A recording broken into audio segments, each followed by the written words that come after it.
What is going on? You're here for Devontay Love-Taylor and Trench Talk. You are in the right place. We're going to start here momentarily. I'm Aslan Hajavani, Director of Digital Media for Warchant.com, your ultimate Seminoles sports source. If you could, hit that thumbs up button on your screen here on YouTube. We certainly would appreciate it. It does help get the message out to Noles fans all across the country. They're in all pockets, all corners of the country, and some don't know that Warchant exists. So let them know that we're out there and working for them. So, again, we much would appreciate it. Check out the website right now. We got plenty of content after the press conferences that we get on Monday with head coach Mike Norvell, as well as coordinators Adam Fuller, Kenny Dillingham, and John Papuchis. Lots of stuff up there. Corey's already got a story about the defense and whether or not Adam Fuller thinks they can build off what they did in the second half against Syracuse, who they play at 3:30 ACC Network Saturday, back home Parents Weekend in Doak Campbell Stadium. Also, don't forget, tomorrow, 1 to 3 o'clock, live here on YouTube, Seminole Headlines with Jeff, Corey, and Ira. Also, 93.3 FM over the air in Tallahassee radio. So you definitely want to be in tune with that one. You can subscribe to their podcast, and you'll get a whole bunch of other cool stuff, too, including Trench Talk in pure audio podcast form, as well as some of the podcasts and interviews that we get with the coaches throughout the week is all available on that same feed, as well as Seminole Headlines. We've recorded the podcast for you folks, so that'll be dropping on Tuesday morning. Team practices tomorrow, Tuesday morning. We'll be out there watching practice, seeing if we can see maybe some of these building, growing moments that Mike Norvell and Kenny Dillingham personally cited when they spoke to us on Monday. But again, if you get that thumbs up button, we certainly would appreciate it. And now is the time to go ahead and bring on Devontay Love-Taylor. Latest edition of Trench Talk starts right now.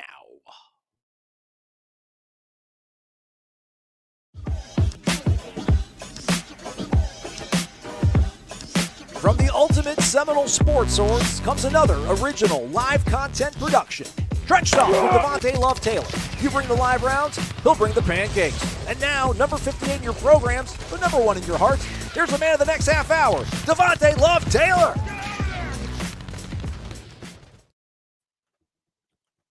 There we go. There he is. It's Devontay Love-Taylor. It is Trench Talk here on Warchant.com on Warchant TV. Again, hit that thumbs up button. We would appreciate it. Devontay, how are you, man? Oh, I had your mute. And we're off to a bad start, Devontay, and it's my bad. False start on this guy over here. I had your microphone muted. I do apologize for it. Let's bring you on again and ask, how are you, man? How are you doing? How are you holding up? I'm good. How are you? Good, man. Good. So, walk us through again, man. Sunday, you guys get back into town, and we're still in town. You guys go through your walkthrough. What was Monday like for you coming off another game? Just another week of having to learn from our mistakes, just seeing where we went wrong. More personally, like seeing where I went wrong, what the stuff I have to fix. And then because the coaches will say what you need to fix the group. So today and yesterday were just more individual film sessions for me. And then focus on Syracuse. And for you, treatment today? We get the massages again? A lot of treatment every day. I mean, obviously, as the season rolls on, we're going to probably see it in your eyes, man, just how it wears on you, man. But it's just crazy how we think that, once the season starts, if we don't hear that you guys are on the injury report, you guys are all good to go. But just how taxing is a football season for you, man? I mean, do the Mondays or the Sundays, like waking up every, Sunday, does it get a little bit harder just as sort of the damage piles onto your body throughout a season? Yeah, it gets harder, but you get used to it. You train 9-10 months out the year just to play a 3 to 4 month season. So, you got to remind yourself that you just trained over half a year to get 12 to 14 games. So at the end of the day, you still remember what you're playing for. Can we give my guy Rob Scott a shout out? I mean, we don't want to specifically talk about what he's going through, but man, I have a feeling, and Coach Norvell kind of hinted at it, but man, he's dealing with some stuff physically, and he's able to go out there and play. What does it mean when you see a guy, especially maybe a young guy, be able to kind of suck it up and go out there and try to play his tail off for you guys? Oh, it speaks volumes. That just shows the type of energy we have in the locker room. Like a lot of the fans, they're not in the locker room with us, but we got a guy who's clearly out there struggling, but he cares so much about the team and about our group that he's willing to go out there in pain and perform. And, it's not just him. There's a lot of guys like that people don't even know about.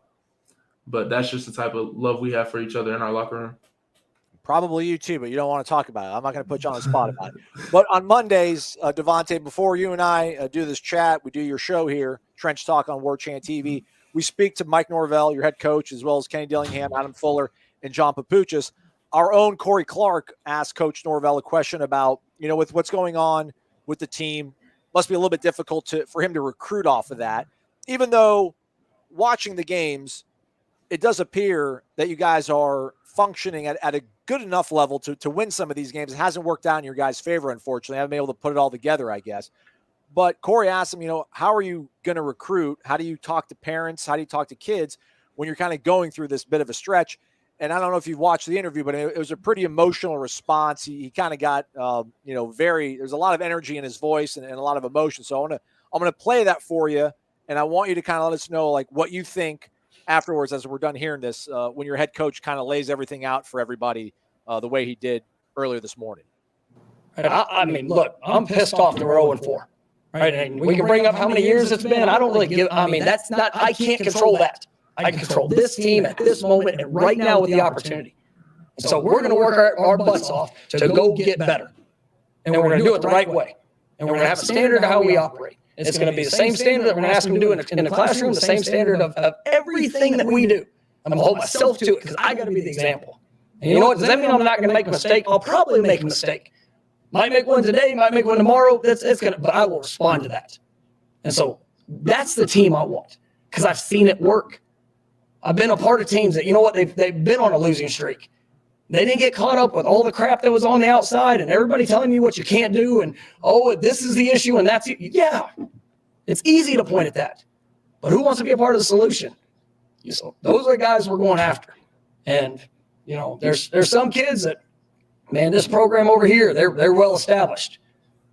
They've got, they've got this, they've got that. And you know what? Probably had a lot of continuity. It's probably been, some things that have been in place there for a time. So even when the adversity strikes, there's a quick response to it. We're going through that process. We're setting the foundation. We're doing it the right way.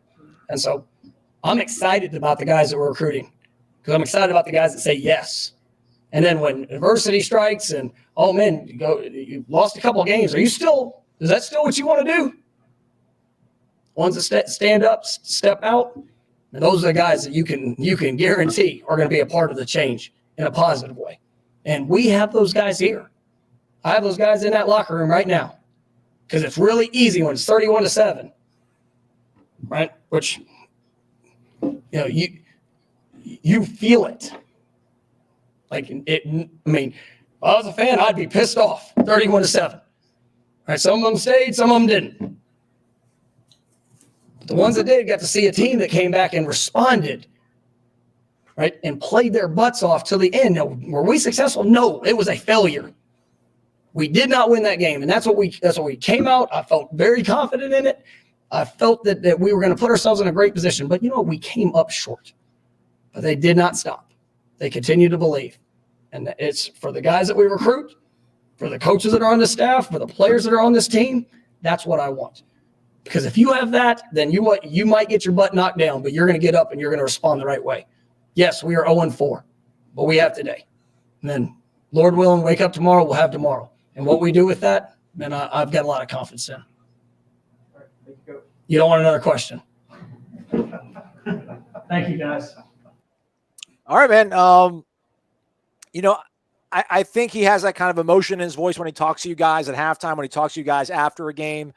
But again, man, for him to kind of lay it bare to the fans and let them know, he's not happy with things, but he believes in you guys and he's going to do whatever he can to help get you guys moving in that right direction. I'm sure he's told you these sort of things before, but what's it kind of feel like to hear him say that to the world, to the country?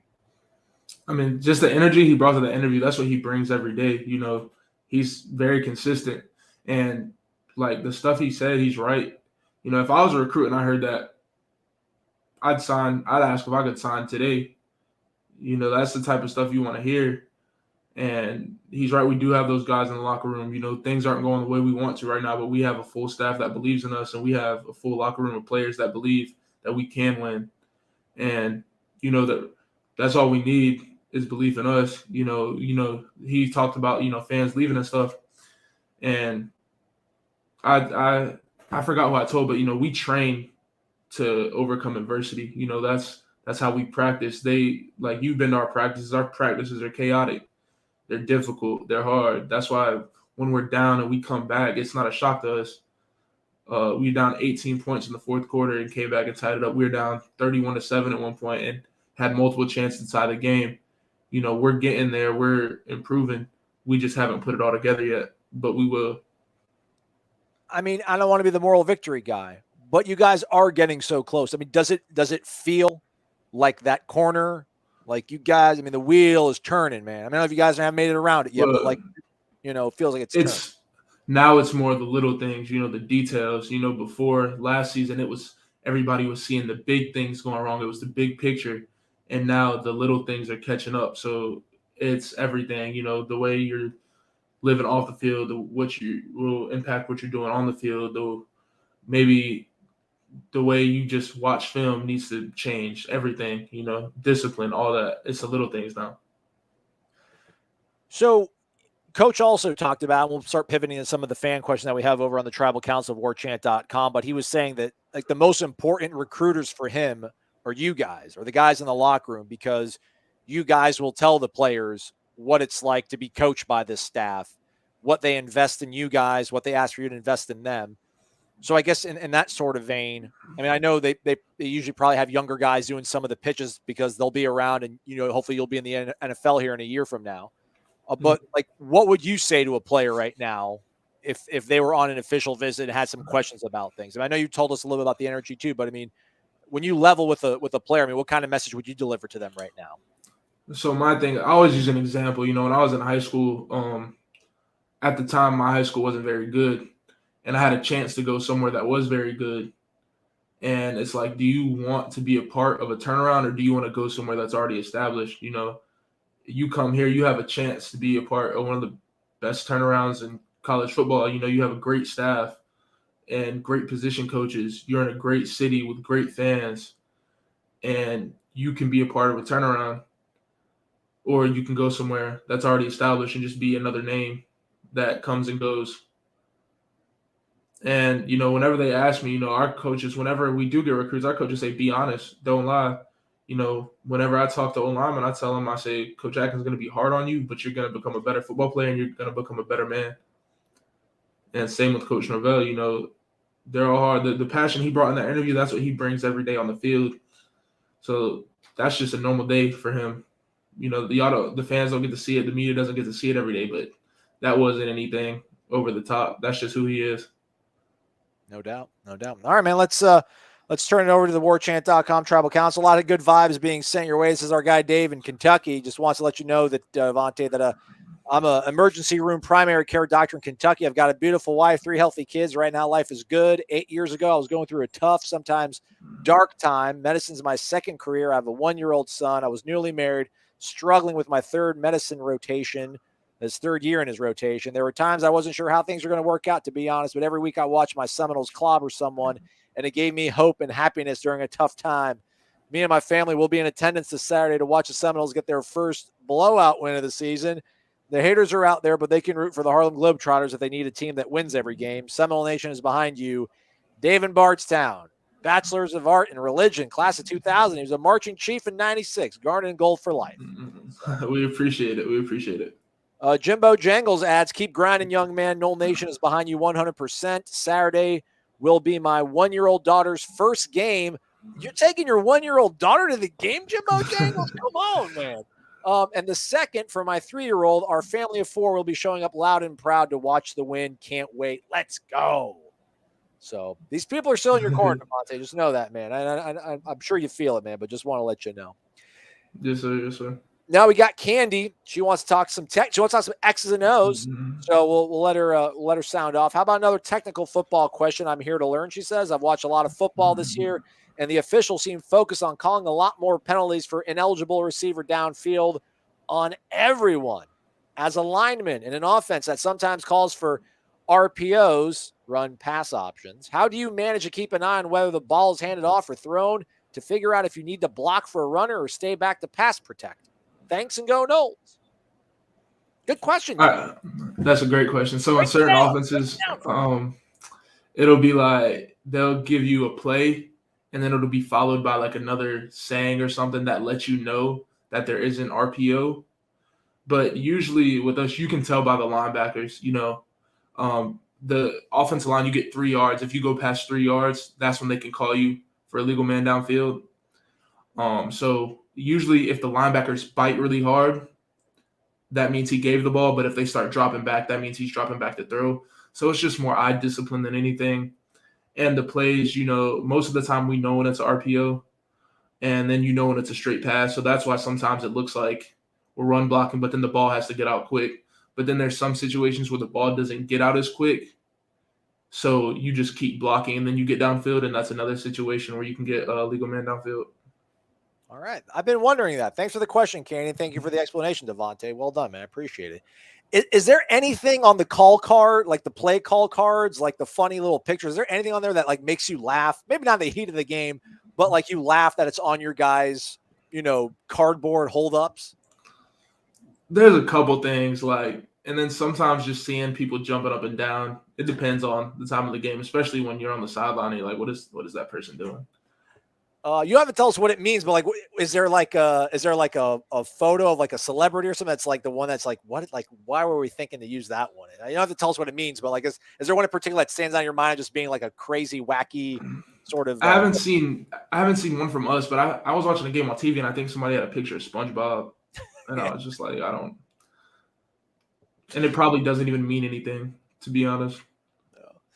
Let's see here. We got a question from Katie Swain. What was the locker room like at halftime to have the team come out and perform so much better in the second half? Was it more the coaches, their message to you guys, or was it you guys, players, kind of taking ownership and trying to push each other to get better in that second half, Devontay? It was kind of just like understood. Nobody really needed to say anything. We realized that we didn't perform up to standard in the first half, and we knew we needed to respond and come out in the second half. So it wasn't really anything needed to be said. We made the adjustments like we always do, and then we just came out and played. All right. We got another sort of X's and O's talk here. It comes from Get Down or Lay Down. Again, he said apparently they credited you with maybe not having the best communication with Robert Scott on a double team. Can you speak of what happened late in the game? Does that ring a bell, that play? I'm not sure if it's a pass play. There's not really like design double teams in pass plays usually. Right. Late in the game. Well, I mean, I guess it goes. I'm trying to think of the play. Yeah, I mean, we talk about pro football focus and then not knowing, the scheme. I mean, this probably goes to the guys in the booth don't exactly really know what you guys are trying to run. So, no, I'm not sure, to be honest. Our guy Gator Kirk in Virginia Beach, Virginia, bringing a little bit lighter, says, good evening. If you could have dinner with one person, living or dead, who would it be? And what is the question you would ask them? Thank you for your time. Go Noles. That's a hard one, to be honest. Probably Michael Jordan, and just like asking probably about his process. Like, how you become the GOAT, in my opinion, and how you stay on top once you get on top, and just the work ethic and how to manage everything he did. But I don't know. That's a hard one. But I'd have to go with Michael Jordan. Is there anything you could think of that you would not want to go through to be as good as Michael Jordan? Like, because obviously it wasn't easy for him, but like, we all think about the end product, right? Him being the greatest, maybe competitor of all time, greatest basketball player. But surely there were struggles that he was pushed through. Is there anything you could think of that you would not be willing to go through? Be like, and at the end of the road, you're not going to be the greatest. Be like, or maybe I don't want to go that far, I couldn't stop and play baseball. Like I couldn't do it. The hand-eye coordination isn't there, to be honest. I know, it's crazy, man. All right, let's see what else we got here over on YouTube. Taking your questions here on YouTube with Devontay Love-Taylor on Trench Talk. Hit that thumbs up button if you could. We certainly would appreciate it. I was going to ask you about this, or I'm going to ask Coach Norvell about it. But like Rod Orr's a guy that we see out there getting a little bit more burn. Like, how impressed are you with the play of some of these young guys, whether it's Lloyd Willis or a guy like Rod, or those guys that you feel pretty good about, kind of taking the torch on from what you and Darius are kind of pushing forward right now? Yeah, so since day one, since Rod got on campus, one of the first conversations we had, he came up to me and he was like, "Hey, can you meet with me? Like, can we just talk about everything?" He's eager to learn, and it's not there yet, but it's gonna be, and he's gonna keep growing, keep watching, keep learning the scheme, and the effort's there, and he's gonna have great coaching with Coach Atkins and Coach Norvell and Coach Dillingham, and he's gonna be something special. Same with Lloyd. Lloyd's gotten so much better since he got here, and he's just, if you've ever seen Lloyd in person, he's gifted. That's just something you can't teach. And once he puts that together, plus he's a light-footed guy, can move well, has extremely long arms, good feet. He's gonna be the truth. Old COD Willie asks, "What's the first FSU game you ever watched?" That's hard. I can't tell you. Probably, I don't even know. It was probably around 2003, 2004.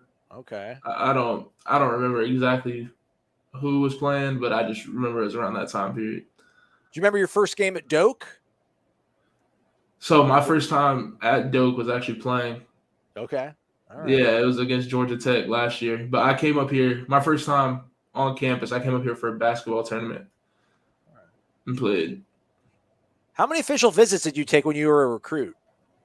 When out of high school, I only took 3. I went to FIU, Sanford, and the Citadel. Okay. Oh, the Citadel. How did that come about? Yeah. I was just exploring my opportunities. I didn't really have many offers, and I didn't want to shut anything down. I wanted to leave every door open just in case. And then, yeah. How much military? I don't know, military is the right way to say it, but if you go to the Citadel, are you a regular student athlete, or are you going through PT and that kind of stuff? So I think I don't remember. It was 5 years ago, but I know you don't have a military requirement from the Citadel. But the wildest thing to me was they don't let freshmen walk on the sidewalks. You have to walk on the street. Really? And and you got to have your haircut and all that. All right. Well, we all got our rules. We all got our rules. All right, let's see here. Carol Palalis asks, "Who on the team is the number one player everyone loves to be around with a positive attitude no matter what happens?" Let me think. There's so many guys. Me personally, let me think. Probably Trey Ward, to be honest. Okay. Trayshawn Ward, yeah. He's gone through a lot to get here, man. That kid's come out of, I don't want to say he's come out of nowhere, but, he was a former walk-on, and the way he's played, it's caught a lot of us by surprise, but is he one of those guys, too, maybe in the vein of Lloyd, is a guy that when you saw him kind of run the ball, you're just like, man, he's gifted. He's got it. Yeah, I think it was last year. After I got hurt last year, I was watching the scout team, and he was just I was like, wow. And then he got in against Duke and got 1 carry. And I think scored a touchdown. I was like, wow. I said, we got to find a way to get him the ball. And then, now everybody sees it. Derek Neal asks, "Who was your favorite football player growing up?" Steve Smith. Oh, the receiver. The receiver, Steve Smith, yeah. I saw. I was a big Panthers fan, and he was just I wore 89 my first year playing football in 2005, and he was just a dog. He was 5'9", but he was going up top on people, running people over. I loved it. Yeah, no, he's the man. I forgot who he got in with, but I remember he was walking off the field. He's like, "Ice up," because he put the kid. He wore some kid out. Steve Smith's the man. When you can be 5'9" and you can just ball on folks, it's always impressive, man. Let's see what we got here. Eric Angel, who's up in Cincinnati, Ohio, asks, "Who's the funniest guy on the team?" There's a few. Robert Cooper's hilarious. Andrew Parchment's a funny guy. I'm pretty funny myself, to be honest. Who else? There's a lot. What do you think about Andrew with a little bit of a breakout? That was good to see him, right? Get some. He had a great game. Let's see here. What else? So let's hop back over here to the warchant.com tribal council. We got a question from Mississippi _Nole 357. What's up, Devontay? Hope all is well. Can you take us through a sequence? Play is called, you break the huddle, you're heading to your spot. What is the thought process, and at what point do you stop thinking and just react? Coming from the sideline, after a timeout, you get the call. Boom, you go, you line up, you see what they're in, you see like what their front is, and then you communicate, do whatever communication you have to do. If it's a pass play, you point to who you have, and then if you have to double team with somebody in a run play, you let the guy know who you're double teaming to. You alert if there's tendencies, like if I think a guy's going to twist, I'll let the guy next to me like, hey, watch out, he's about to slant to you. It's a bunch of stuff, but you never really stop thinking, because once the ball snapped, if I see somebody go one way, then I got to know somebody else is coming too. So it's just, you're thinking the whole play. And you got to think about where the ball is and all that stuff, the leverage of the ball. So you never really stop thinking. You said it kind of on the show a week or so ago, and I forgot who on ESPN was talking about it, but it reminded me of what you said. And it was like, so offensive line, the key of offensive line is basically knowing when to give help and when to take help. Right? I mean, the key to offensive line is always like knowing the leverage of the ball, so you know where the ball is going. Because a lot of times it's like, I don't have to pancake you to do my job. If I keep you from getting where the ball is going, then that's a successful block. So it's just Go ahead. Okay, go ahead. So it's just understanding the leverage of the ball, understanding where the quarterback is, where his launch point is, stuff like that. What I've always been curious about, I mean, it probably goes back to you playing Pee Wee football, so it's not a problem for you at all. But like, how do you guys maintain your splits? I mean, like, how do you guys always know to be like the proper amount of distance away from each other? Like when you're lining up for a play? It's just repetition. Like I don't stop. I never really, especially in a game, I never even stop and look at the center and be like, let me scoot over. I'm an inch too close or I'm an inch too far. It just happens. Then, when you get like in those 4th and inches, you obviously get closer because you don't want anybody getting penetration. But you never really stop. It's not like Little League where you like 2.5 foot splits, all that. I know, it's like, all right, arms distance apart from each other. Well, then, like, how do you, like, when you do field goal protection, like, it almost looks like your guys' legs are like overlapping. It's like crazy how tight you guys get in. Yeah, you don't want anybody getting a crease. I like this question because we're getting down or lay down. Do you love winning more or hate losing more? Personally, I hate losing more. Because it's like you're expected to win, especially when you put in the work and you're prepared. Winning's not like it's not like, I don't want to say it shouldn't be celebrated, but it should be expected. So when you lose, it's like a letdown because you put in all the work. You did what you had to prepare, and then it's just like, but when you win, it's like, I knew I was going to win. I prepared for this. When you go to the scouting combine and they ask you that question, answer it just like that. Answer just like that. They're gonna love it. I can almost guarantee you. Gator Kirk asks, not that this would happen to you, Devontay, because you know everything inside and outside about this game and this team and this playbook. But what would you do if you forgot the play call once you got to the line of the scrimmage? Ask the guy next to you. Because somebody knows it. And if he doesn't know it, then he'll ask the guy next to him. Or you just hold your hand up and ask the quarterback. Like, not like you're raising your hand, but you hold it up so he doesn't snap the ball. Right. Oh, that's awesome. I like that. Like all the communication you guys can do. Bradley's he's posted this like twice, so I guess I'll pop it up here. What do you and the other players think might lead to more? Is that one? Yeah. Consistent levels of elevated intensity and focus early in games. I guess. How do you guys get off to better starts? Right. Everyone wants to start strong. How do you maybe find that?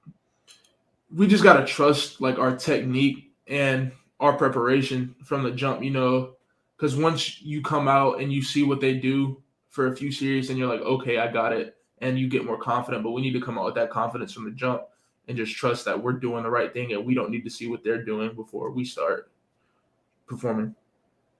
All right, we'll take the last one as we approach the bottom of the hour. Go back to Eric up in Cincinnati. Who's the biggest trash talker on the team? The whole DB group. You can't just single out one. They all let you have it. Awesome, man. Awesome. It's Parents Weekend. Are you going to be entertaining the family this coming weekend, Devontay? Always, every weekend. All right, right on, right on. All right, man. We appreciate you taking time out, Devontay. Again, man, you don't even have one day off in a week. I mean, but Monday is kind of your day off, and you spend 30 minutes of it answering questions from everybody here on YouTube and Warchant. We really do appreciate it, man. So best of luck this Saturday to you. Yes, sir. Thank you very much. Thank you to everybody for joining us here on this edition of Trench Talk with Devontay Love-Taylor. If you could hit that thumbs up on the way out, we certainly would appreciate it. The replay of this will be up immediately on YouTube if you just got here, so check that out. And always check out warchant.com, your ultimate Seminoles sports source. For Devontay, I'm Aslan. Thanks so much for watching. Go Noles.